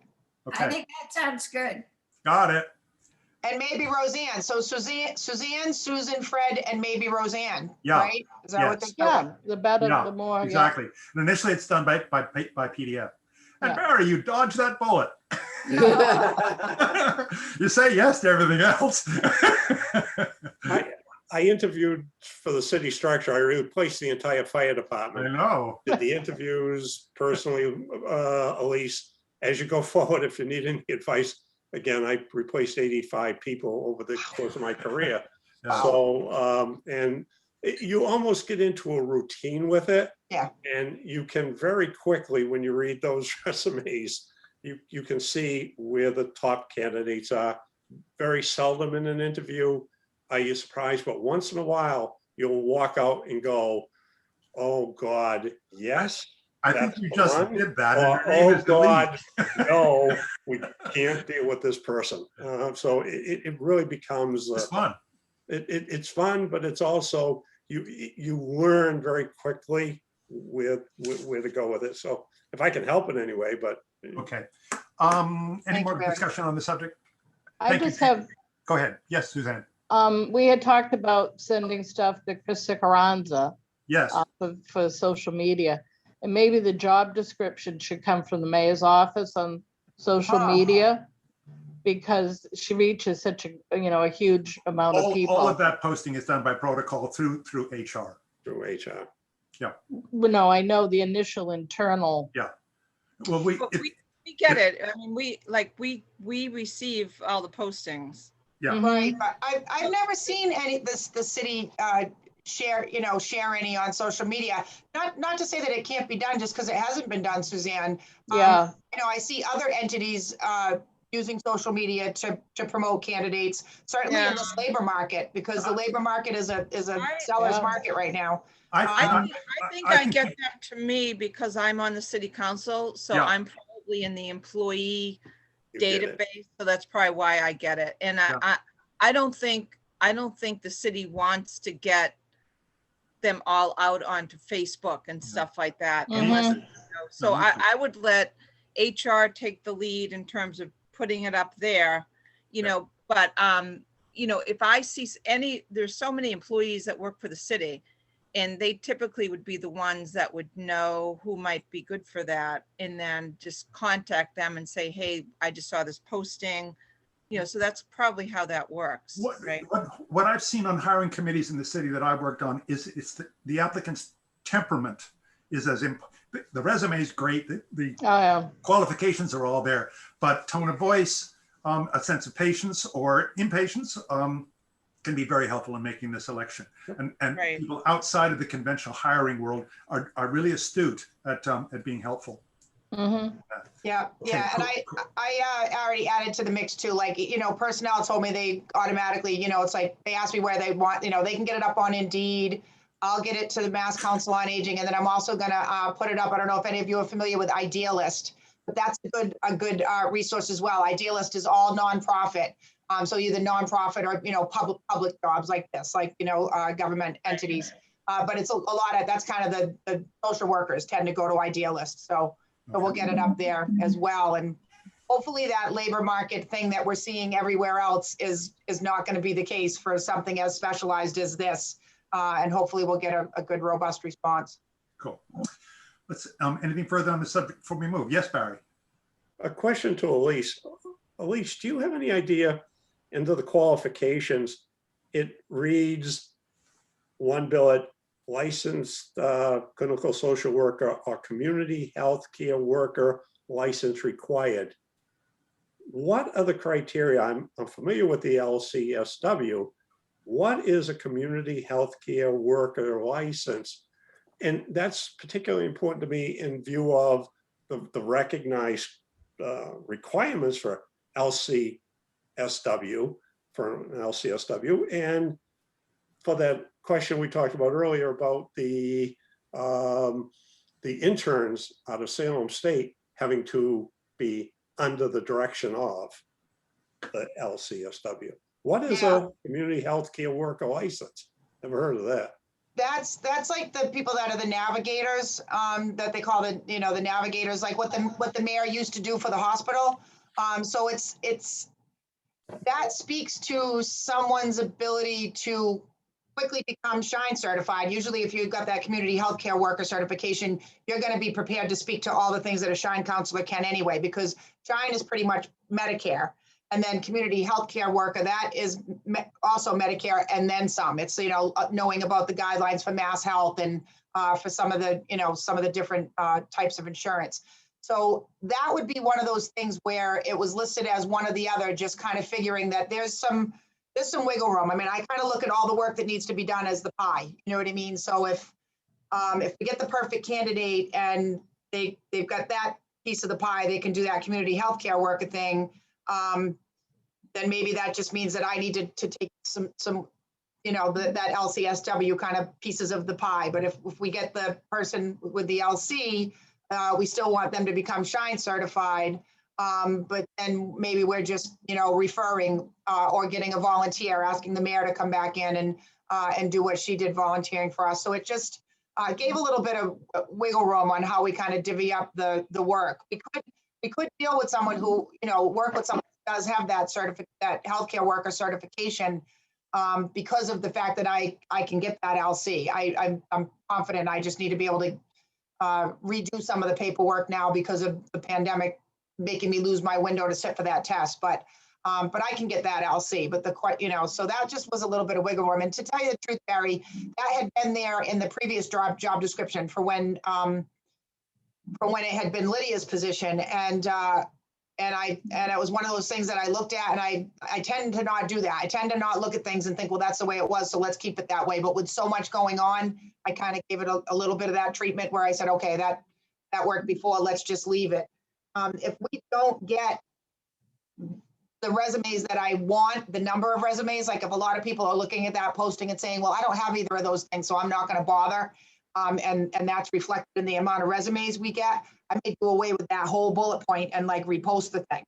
You know what I mean? Because again, I can get the LC and someone can get Shine certified. We can get them that training, and we can always refer out to that community healthcare worker piece to other entities that provide those people. So it's in there right now. We'll see what we get for a response. That was the one inquiry that I already got, was somebody who I know personally who's a social worker. And she said to me, I don't have either of those things, but boy, I'm really interested.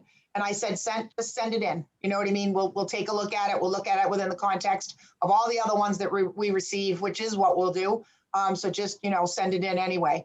So I already had that. And I am kind of questioning whether or not I should have had that in there at all, but I did what I usually don't do, which is look at it and just think, oh, well, that's the way it was, so I'll just leave it that way. Usually I try to do a little bit better than that and re-examine things, but. Okay. Yeah. Well, go ahead, Barry. Just my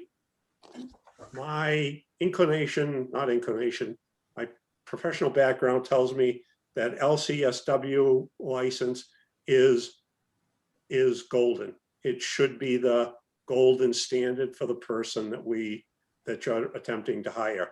I understand the flexibility you want to have with it because of the hard job market and what have you, but I think that's the gold standard. And I was very surprised to see that in there.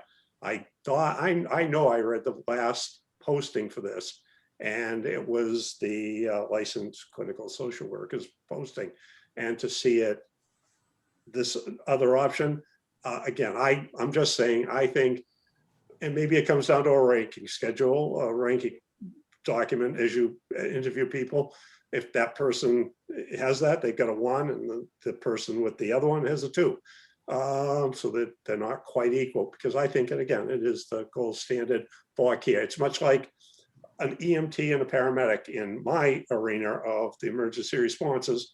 An EMT is good, the paramedic is golden, and it's proven to work in this city. And it also addresses the issue of temperament as well. To some extent, temperament, though, sitting at that table, you very quickly begin to feel or get a feel for what that person's going to be like or not like. Exactly. Cool. Right. It does, but there is the practical consideration too of, well, we'll have to just see what we get, Barry, and I appreciate that feedback. I would love to get someone with the LC, which is one of the reasons why even doing the, that I left it in there. But there is also the matter of, of what the position pays, and we'll just have to see, you know what I mean? Do people who have that LC, if they can go make, because of the LC, if they can go make much more money elsewhere, then we might not see many resumes with it. Won't see any. Yeah, well, we'll see what we get. Yeah, and again, I'll get it. There's some people who have more than one source of income, and Gloucester has a lot of those persons. And it would be the pleasure of working in an environment like here and living in Gloucester. That's compensation in its own right. Exactly. Yeah. Yeah. Okay, cool. Anything further on the subject before we move on to the last subject, which is just that I really want a generator. I just do. I'd go buy one. Well, oh, you're talking about for the senior center. Oh, okay. I have a generator in my house. I want a patio set. Fred wants a generator. We ask people to come hither to protect them from heat and protect them from cold. And then once they get here, and then if we fail them, then what? We really do need to have a generator. I don't want to play too hard on it, but our ask for $100,000 has gone away. we need to make that point that the generosity that the city has shown to us is much appreciated. And in this unique situation, that's $100K we are not going to be asking for any longer. We release the city from that pledge. And if a portion of that could be directed towards a generator that Michael Hale has already done the paperwork on.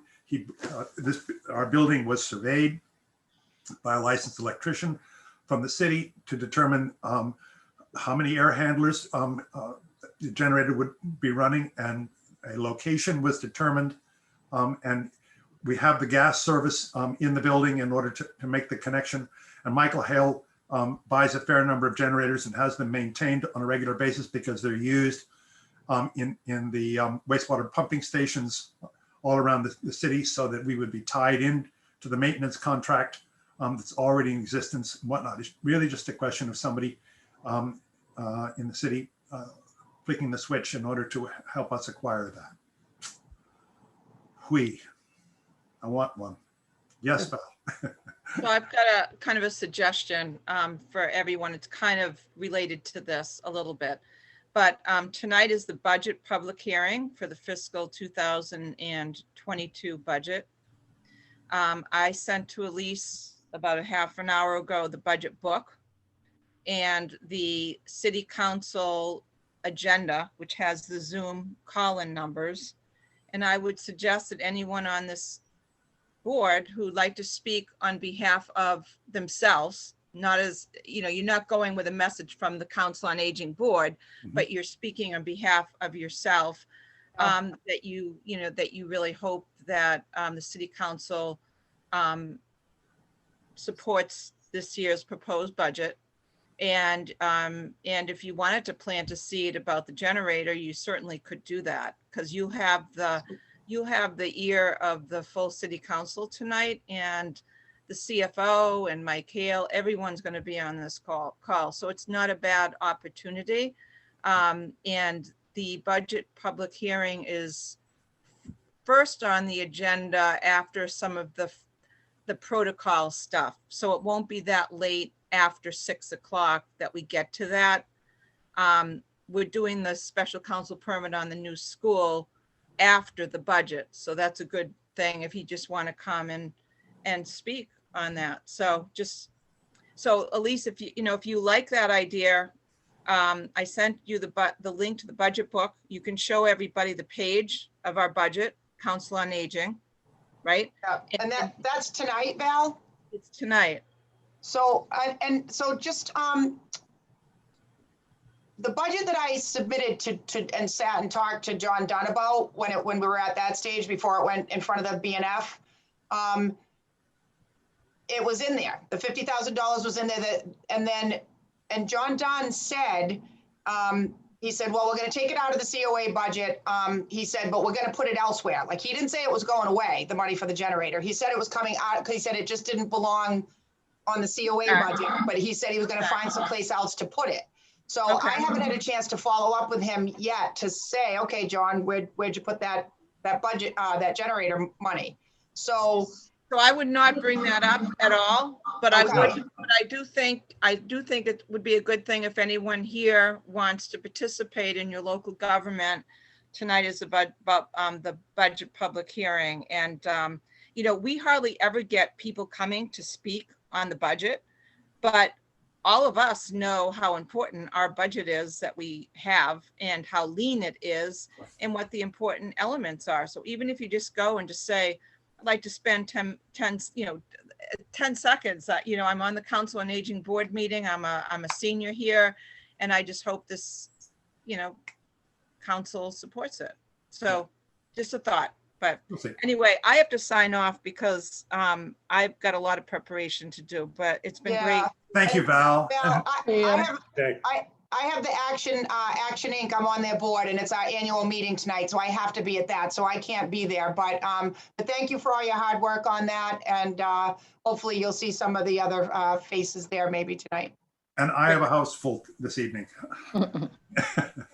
Okay. We're slowly reemerging to the outside world. Yeah, Proud of you, Fred. We That's are awesome. repaying the kindness of neighbors, so. good. That's awesome. All right. But All right. Val, that's Thanks, that's a good Val. talk. Thank you. I- Nice Thank to you. meet you. Bye. Last item on the agenda is, does anybody have any specific items for the next agenda that we haven't already spoken about that would be carried forward? Anything new that anybody wants to have on the agenda? And it's, I work on the agenda all month long, adding bits and pieces as they occur to me. So please feel comfortable at any time just to send me an email with an idea, and I'll be glad to put it on. Okay. Can I ask a question? Sure. Have we ever talked to Ann Margaret or Bruce about the generator and if there would be FEMA or in Massachusetts MEMA money to get a generator? The mayor has, I know. Hmm. When Because in my if there dealings is- with if this- with government, I never go any higher than the mayor. Mhm. Those other two are, I'm friendly, I see them and whatnot, but in conversation on subjects like this, I never go any higher than the mayor. It's just, and it's the mayor's prerogative to take my idea and go with it, and she has. Yeah, And yes, Suzanne, that's, I suspect where the money's going to be coming from. okay. But I want the mayor to be able to have the privilege of asking for that and receiving as well. Yes, Barry? I was 22 years as the emergency management director in addition to fire chief and chief cook, boiler washer, and a few other names. But anyway, those agencies are out there. Yep. The likelihood though of seeing that money come from them, my sense of it is remote at best. They're there, but they are not well funded. I'm going to leave it at that. Yep. So good luck on that one. I'm more interested in going back to kill that. I'm going back to the question for Elise is just a quick phone call to John Dunn and say, John, where is it? Where did the money go? Yeah, And then pass that to Fred. Maybe he may or may not want to go to that meeting tonight, because Exactly. if he says it's over in XYZ's Yeah. budget, I don't want to identify the line item for you. That's all Right, that. right. That was, thank you, Barry. That was my next question, was, will that be helpful, Fred? If I gave a call to John Dunn and said, hey, remember that conversation? What happened to that generator? Is the Yeah. generator money in there? Yeah. Yeah, Yeah, I think Barry and Suzanne are both right that I need to understand what structure is already there that doesn't need me putting my finger in somebody's eye. Yeah. Right.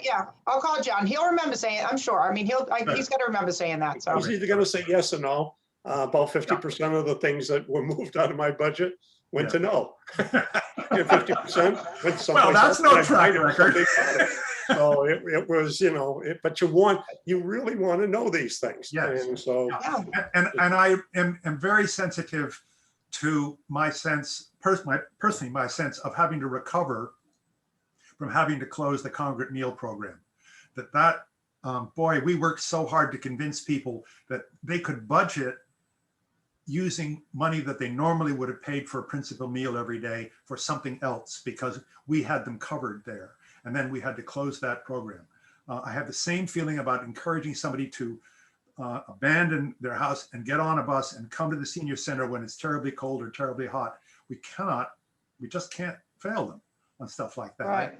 I don't want to ask them to come for that benefit if I can't be assured that we will not disappoint them, because they don't have any other choice. Then how are they going to get home? I mean, do they have to pay for a taxi to get home? That kind of thing. I don't want to go there.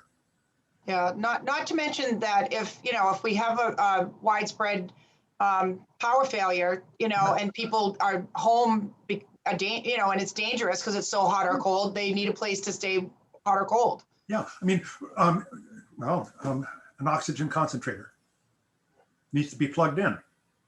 Power, right. and values. We talk about that in Annisquam Village. It's known who has generators, and people who are dependent on electricity in a serious way know where they can go. Well, I'd like the senior center to have that same magnetism for people, that if they can't tolerate heat or cold or have machinery that requires electricity, they have a guaranteed place where they can go. All right, I'll get off my soapbox, but because we've had almost 2 hours here for this meeting, which is a record. Rosalie, anything further you want to add before we adjourn? Okay. Going around the table, anybody want to mention anything that's not on the agenda or has occurred to you since we talked about it? If not, I say motion to adjourn. Motion to adjourn. Thank you, and I'll second that. We're out of here. Thank you very much. Thank you. Thanks. Thank you, Have a good day. everyone. Bye, guys. Thank you.